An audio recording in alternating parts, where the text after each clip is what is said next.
Aujourd'hui, je construis l'équipage pirate le plus nul de One Piece. Je vais passer en revue chaque rôle sur le navire, choisir le pire personnage pour ce rôle, et à la fin de la vidéo, nous aurons l'équipage le plus dysfonctionnel que vous ayez jamais vu. Même le pire équipage de One Piece a besoin d'un navire, mais le fait est que la plupart des navires pirates de la série sont en fait assez bons. Bien sûr, je pourrais simplement choisir le tout premier navire de Luffy, mais je pense que ce serait injuste puisque ce n'était qu'un bateau normal que Luffy a décidé d'utiliser pour la piraterie et ce n'est pas un navire pirate officiel. Je pense personnellement que le Barto Club est l'un des pires navires parce qu'en plus d'avoir l'air ridicule, il semble également fragile, un peu comme s'il était fait de plastique.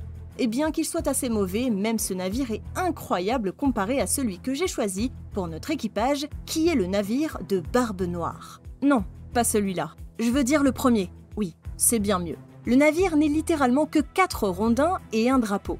Et il a été détruit en morceaux même pas 5 minutes après son introduction. C'est absolument le navire le plus stupide, le plus dangereux et le moins fiable de toute la série, ce qui est exactement ce dont nous avons besoin. Maintenant, il est enfin temps de commencer à assembler notre équipage qui se composera de 10 membres au total. Et pour commencer, nous avons besoin d'un cuisinier.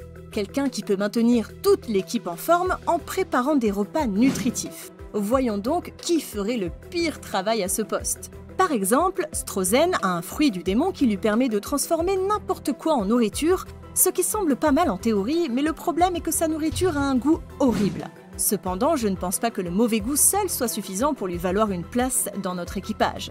Et qu'en est-il de Big Mom? Elle sait sûrement comment préparer quelques plats, mais le problème est qu'elle ne ferait que des sucreries. Comme si ça importait, parce qu'elle les mangerait tous de toute façon, ne laissant rien pour l'équipage. Et bien que ce serait assez mauvais, savez-vous ce qui est encore pire qu'un cuisinier qui affame son équipage? Un cuisinier qui empoisonne son équipage. Et il y a une personne comme ça, notre gars Luffy. Il nous a montré à quel point il peut être horrible en cuisine, même à plusieurs reprises. Non seulement c'est un cuisinier extrêmement inefficace, étant donné qu'il a dépensé une semaine de provisions pour créer un seul repas, mais le plat qu'il a fait s'est avéré être tout violet.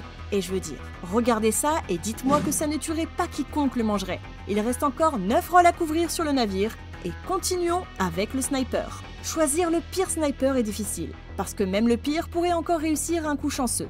Donc nous devons nous assurer que cela ne se produise pas. Une option serait de choisir Kobe parce qu'il serait probablement trop effrayé pour appuyer sur la gâchette et tuer quelqu'un. Une autre excellente option est l'officier des pirates Don Quijote, Corazon, car il est tout simplement trop maladroit et laisserait probablement tomber accidentellement l'arme chaque fois qu'il essaierait de tirer. Ou, dans le pire des cas, il pourrait même se tirer dessus. Brook serait un autre sniper tragique parce que, eh bien, il n'a pas d'œil. Mais je ne pense pas que l'un de ces personnages soit assez mauvais pour être le sniper de notre équipage. Et il reste un autre personnage qui pourrait bien être le pire de tous. Vous voyez, Vanderdecken se repose complètement sur son fruit du démon pour faire tout le ciblage à sa place. Et il peut toucher n'importe qui tant qu'il les a touchés avant. Vous réalisez à quel point cette capacité est ridicule pour un sniper? Pour toucher quelqu'un, Decken devrait marcher jusqu'à l'ennemi, lui taper dans la main, puis faire tout le chemin en sens inverse, et ce n'est qu'alors qu'il pourrait tirer. Si cela ne ressemble pas à la pire stratégie possible pour un sniper, je ne sais pas ce qu'il serait. Un navigateur est quelqu'un qui choisit le chemin que l'équipage prend et, eh bien, les guide. Donc naturellement, un mauvais choix pour ce poste serait quelqu'un comme Fujitora, car il n'aurait aucune idée de la direction indiquée par la boussole à cause de sa vue défaillante. Et bien que ce soit assez drôle, c'est un marine. Donc je ne peux pas l'inclure dans cette vidéo.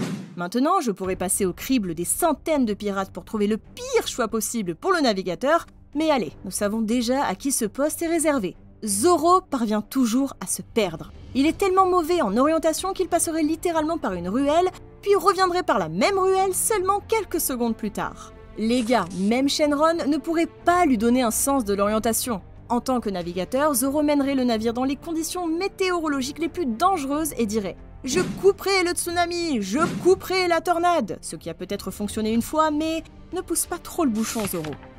Mais choisir le bon musicien pour l'équipage peut être le plus grand défi jusqu'à présent, car ils sont tous assez bons. Par exemple, Brook peut jouer de plusieurs instruments et chanter juste, ce qui est complètement à l'opposé de ce qu'on recherche. Uta est genre la meilleure musicienne du monde, donc elle aussi c'est hors de question. Queen et Apo ont chanté une chanson de rap ensemble une fois, et même cela sonnait beaucoup trop bien pour notre équipage. Si je voulais trouver quelqu'un qui serait le pire musicien de toute l'histoire, je devrais sortir un peu des sentiers battus. Et après réflexion, un personnage parfait me vient à l'esprit. Alors plutôt que de choisir un gars au hasard qui ne sait pas chanter et d'en rester là, ne serait-il pas beaucoup mieux de choisir quelqu'un dont le chant causerait le chaos parmi l'équipage? Cette personne est Pika des pirates Don Quichotte.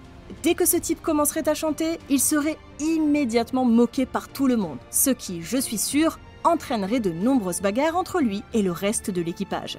Et aussi, soyons honnêtes, avoir Pika qui chante sur votre navire tous les jours serait insupportable. 4 de fait, 6 de plus à faire. Et si l'équipage vous semble déjà assez nul, préparez-vous car ça va devenir bien plus désastreux que ça. Puisque les bagarres entre membres d'équipage seraient le quotidien de cette équipe, ils auraient bien sûr besoin d'un grand médecin pour les soigner. Je plaisante, car nous cherchons un médecin qui rendra les choses encore pires. Doc Q est une option solide parce qu'il n'est clairement pas un si bon médecin, sinon il se serait guéri lui-même. De plus, son fruit du démon ne peut que rendre les gens malades, pas l'inverse. Un autre choix vraiment intéressant serait Franky, car il voudrait probablement transformer tout le monde en cyborg. Votre main vous fait mal? Remplaçons-la par une main en métal. Vous perdez beaucoup de sang? Pas de souci, on va juste vous remplir de soda. Et bien que ce serait absolument hilarant à voir, il y a un personnage qui traiterait ses patients encore pire. Vous voyez, la seule chose que César Clown sait faire, c'est expérimenter sur des gens et créer des armes. Alors imaginez ce qui se passerait si vous lui donniez tout un équipage à soigner.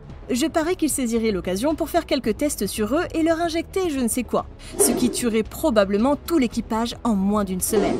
Au vu de l'équipage que nous avons choisi jusqu'à présent, il est assez évident que le navire sera constamment en mauvais état. Alors, qui sera le malheureux charpentier chargé de le réparer? Eh bien, tout d'abord, je pense que n'importe quel géant serait terrible pour ce rôle.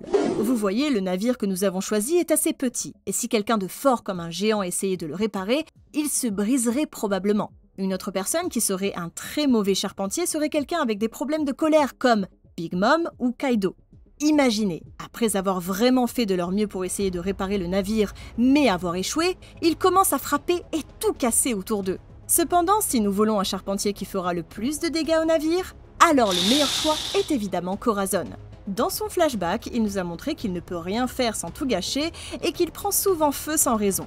Je parie qu'il pourrait trouver un moyen de brûler accidentellement tout le navire ou de le faire exploser en quelques heures. Mais avant que Corazon ne parvienne à faire cela, nous aurons besoin de quelqu'un pour piloter ce tas de ferraille. Et c'est pourquoi nous devons trouver un barreur ensuite. Maintenant, être un barreur est un travail difficile à rater parce que vous devez juste écouter le navigateur et diriger le gouvernail, ce qui n'est pas si compliqué. Le problème est que le navire que nous avons choisi pour notre équipage n'a même pas de gouvernail. Donc le travail du barreur serait surtout d'ajuster les voiles qui font avancer le navire dans cette direction. Bref, au début, j'ai pensé à choisir un personnage sourd comme barreur, car il serait absolument inutile et incapable d'écouter des instructions. Mais One Piece n'a pas vraiment de personnage avec des problèmes d'audition. Mais alors, j'ai eu une révélation. Qui est encore pire qu'un barreur qui ne peut pas piloter un navire? Un barreur qui fait intentionnellement s'écraser le navire. Et il y a une personne parfaite pour ce travail, Roronoa Zoro. Maintenant, avant que vous ne vous demandiez, oui, Zoro est déjà le navigateur de l'équipage, mais il est assez courant pour un personnage de remplir plusieurs rôles sur le navire. Par exemple, Usopp était un charpentier et un tireur d'élite. Et avant que Jinbei ne rejoigne l'équipage, d'autres chapeaux de paille tenaient le gouvernail. Imaginez simplement Zoro remplir ces deux postes. Il serait d'abord capable de décider exactement où l'équipage irait, et ensuite de tourner immédiatement les voiles pour y aller. Ce serait un désastre total.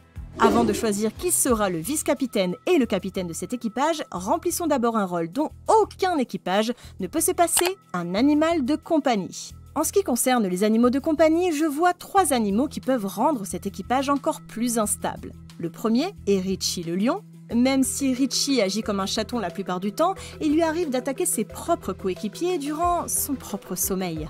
Un autre candidat est Momo, l'animal de compagnie des pirates d'Arlong, qui joue les durs mais qui a facilement peur des personnes plus fortes que lui. Je parie qu'il ne réfléchirait pas à 2 fois avant de trahir son propre équipage en faveur de quelqu'un de plus fort. Mais au bout du compte, il est juste trop faible, donc même s'il trahit l'équipage, ça n'aurait pas vraiment d'importance. Cependant, il y a un animal de compagnie qui rendrait le voyage de l'équipage beaucoup plus difficile. Le poisson géant Ankoro. Ankoro est l'animal de compagnie des pirates volants, et je l'ai choisi pour la raison la plus amusante. Vous voyez, ce poisson adore vraiment manger des navires. ce qui signifie que s'il avait faim et qu'il n'y avait pas d'autres navires autour, il croquerait sûrement le navire de son équipage, ce qui signifie encore plus de travail pour le pauvre Corazon. Avec l'animal de compagnie couvert, nous pouvons enfin remplir les 2 rôles les plus importants et vous ne devinerez jamais quel personnage j'ai choisi pour ceci. Alors, quelle est exactement la responsabilité du vice-capitaine? Eh bien, la chose la plus importante est qu'ils doivent être loyaux envers leur capitaine et toujours prêts à donner leur vie pour lui. Alors, quand vous inversez ces 2 choses, est-ce que quelqu'un vous vient à l'esprit? Un choix possible serait quelqu'un comme Doflamingo ou Crocodile, car ces types ne serviraient sous personne et essaieraient probablement même d'assassiner le capitaine pour prendre le commandement. Cependant, nous pourrions aussi prendre une route complètement différente et simplement choisir quelqu'un qui serait complètement inutile, comme Manjaro par exemple, qui est le vice-capitaine des faux chapeaux de paille. Et bien que j'ai vraiment voulu le mettre comme vice-capitaine, car je pensais que ce serait absolument hilarant, il y a en fait un autre personnage qui est complètement à l'opposé de ce que devrait être un vice-capitaine. Cette personne est Barbe Noire, un type qui ne serait loyal à personne et qui se fiche complètement de protéger son capitaine. En plus de cela, nous savons aussi qu'il aime tuer ses propres coéquipiers, et je pense qu'il est un personnage parfait pour plonger cet équipage dans le chaos total. Et enfin, le capitaine, une personne responsable de diriger l'équipage, quelqu'un qui veille sur eux et que tout le monde respecte. Et si nous cherchons l'inverse, nous trouvons Buggy. Ce type ne se soucie que de se sortir du danger et n'hésiterait pas à jeter n'importe qui sous le bus pour y parvenir. De plus, il aime emprunter de l'argent à d'autres personnes et ne jamais le rendre, ce qui signifie que lui et son équipage seraient constamment en fuite devant divers collecteurs de dettes. Cependant, croyez-le ou non, il y a une raison pour laquelle Buggy n'est pas le pire capitaine de tout One Piece. Et c'est que son équipage serait relativement en sécurité avec lui, car il éviterait tous les adversaires forts. Et nous ne voulons pas de ça. Nous voulons que cet équipage se désintègre dès que possible, et il n'y a pas de meilleur personnage pour le faire qu'Eustas Kid. Maintenant, même s'il se soucie de son équipage et sait comment être un capitaine, il adore poursuivre les personnes les plus fortes sur les mers, même s'il n'a aucune chance contre elles. Il est aussi très têtu et même s'il a perdu une main dans une bataille contre l'équipage du Roux, il a quand même décidé de les attaquer à nouveau, ce qui a conduit à la destruction complète de son équipage. Donc oui, Kid est sans doute le seul personnage digne de diriger ce groupe désastreux. Mais vous êtes-vous déjà demandé à quoi ressemble l'équipage le plus fort de One Piece? Cliquez sur cette vidéo pour le découvrir.